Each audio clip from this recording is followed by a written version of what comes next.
మరి ఈ ప్రభుత్వం ఏం చేస్తూ ఉందని అడుగుతాను.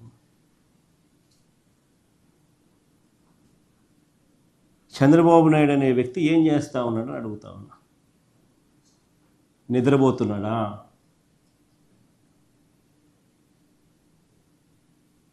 చంద్రబాబు నాయుడు గారిని గట్టిగా అడుగుతా ఉన్నా, నిన్ను ముఖ్యమంత్రిగా చేసింది ఎందుకు అని. గాడిదలు గాయడానికా నిన్ను ముఖ్యమంత్రిగా చేసింది అని అడుగుతా ఉన్నా. కాదు కదా, గాడిదలు కాయడానికి కాదు కదా, పట్టించుకోవాలి కదా రైతులను.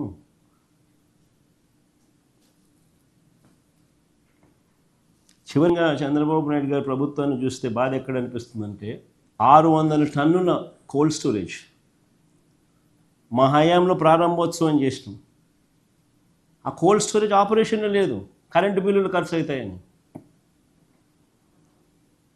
That is the flight of farmers. ఈరోజు ఆంధ్ర రాష్ట్రంలో రైతుల పరిస్థితి అంత దయనీయంగా ఉంది.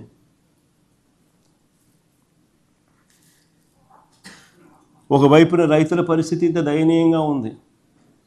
రైతులకు ఇచ్చిన హామీలు మోసంగా తేలుతూ ఉన్నాయి. ఇంతకుముందు లాస్ట్ ప్రెస్ కాన్ఫరెన్స్లో, ప్రెస్ మీట్లో నేను చంద్రబాబు నాయుడు రైతులు